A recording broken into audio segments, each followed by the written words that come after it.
بسم اللہ الرحمن الرحیم۔ شروع اللہ کے نام سے جو بڑا مہربان نہایت رحم کرنے والا ہے۔ السلام علیکم ورحمۃ اللہ وبرکاتہ۔ امید ہے آپ سب صحت اور ایمان کی بہترین حالتوں میں ہوں گے۔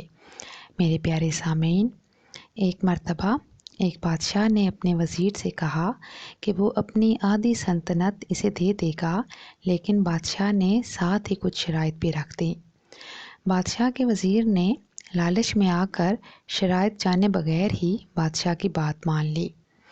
بادشاہ نے اپنی شرائط 3 سوالوں کی صورت میں بتائیں۔ نمبر 1، بادشاہ نے پوچھا دنیا کی سب سے بڑی سچائی کیا ہے؟ نمبر 2، بادشاہ نے پوچھا دنیا کا سب سے بڑا دھوکہ کیا ہے؟ اور تیسرا سوال بادشاہ نے یہ پوچھا کہ دنیا کی سب سے میٹھی چیز کیا ہے؟ بادشاہ نے اپنے وزیر کو حکم دیا کہ وہ ان 3 سوالوں کے جواب 1 ہفتے کے اندر اندر بتائے، ورنہ وزیر کو سزائے موت سنا دی جائے گی۔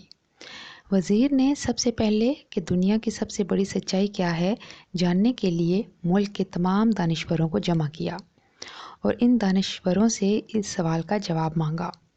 دانشوروں نے اپنی اپنی سمجھ اور عقل کے مطابق اس کا جواب دیا، لیکن پھر بھی وزیر کو سب سے بڑی سچائی کا پتہ نہ چل سکا۔ اس کے بعد وزیر نے دنیا کے سب سے بڑے دھوکے کے بارے میں ان سے پوچھا۔ تمام دانشوروں نے اپنے دیے ہوئے مکر و فریب کا تذکرہ شروع کر دیا، یہ سوچنے کے لیے کہ کس کا دھوکہ سب سے بڑا تھا یا کس نے کس کو کس طریقے سے بڑا دھوکہ دیا، لیکن وزیر نے اس جواب سے بھی مطمئن نہ ہوا۔ وزیر سزائے موت کے ڈر سے بھیس بدل کر وہاں سے فرار ہو گیا اور پھر چلتے چلتے بہت دور نکل گیا۔ وہاں وزیر کو ایک کسان نظر آیا جو اپنی زمین کھود رہا تھا۔ اس کسان نے وزیر کو پہچان لیا اور وزیر سے اس کی پریشانی کا سبب پوچھا۔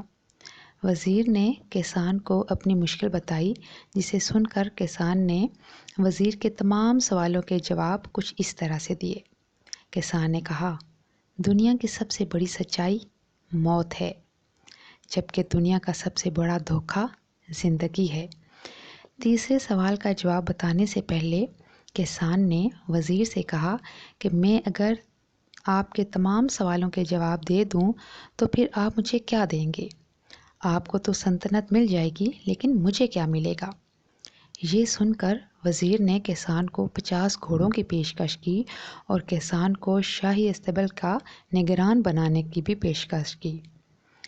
کسان نے وزیر کی یہ پیشکش ٹھکرا دی۔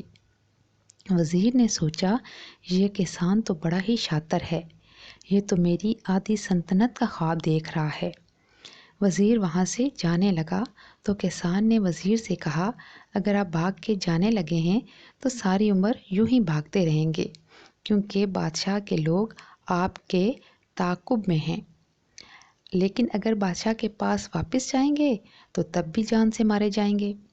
یہ سن کر وزیر رک گیا اور کسان سے کہنے لگا کہ آدھی سلطنت تم رکھ لو، لیکن تیسرے سوال کا جواب بھی بتا دو۔ کسان نے وزیر سے آدھی سلطنت لینے سے بھی انکار کر دیا۔ اتنے میں کسان کا ایک کتا وہاں آیا اور وہاں موجود پیالے میں رکھے ہوئے دودھ میں سے آدھا دودھ پی کر چلا گیا۔ کسان نے وزیر سے کہا، مجھے آدھی سلطنت نہیں چاہیے، بس آپ ایسا کریں کہ کتے کے اس چھوڑے ہوئے دودھ کو پی لیں، پھر میں آپ کو تیسرے سوال کا جواب بھی بتا دوں گا۔ یہ سن کر وزیر تلمٹا اٹھا، مگر پھر وزیر کو اپنی موت اور جاسوسی کا خیال آ گیا اور وزیر نے ڈر کے مارے بچا ہوا دودھ بھی پی لیا۔ وزیر نے دودھ پی کر کسان کی طرف دیکھا اور کہا، اب مجھے میرے سوال کا جواب دو۔ کسان نے کہا، تیسرے سوال کا جواب یہ ہے کہ دنیا کی سب سے میٹھی چیز انسان کی اپنی غرض ہے، جس کے لیے انسان ذلیل ترین کام بھی کر گزرتا ہے۔ اللہ رب العزت ہمارے نفس کو مطمئن رکھے۔ یا اللہ، آنے والی تمام بیماریوں، رکاوٹوں اور ہر قسم کے فتنہ و شر سے محفوظ فرما۔ یا اللہ، تمام مسلمانوں کے ایمان، جان و مال عزت و آبرو کی حفاظت فرما اور ہر جائز مقصد میں عافیت کے ساتھ کامیابی عطا فرما۔ آمین ثم آمین یا رب العالمین۔ اگر آپ کو یہ ویڈیو اچھی لگی تو اسے شیئر کیجیے اور چینل کو سبسکرائب کر دیجیے۔ جزاک اللہ خیر۔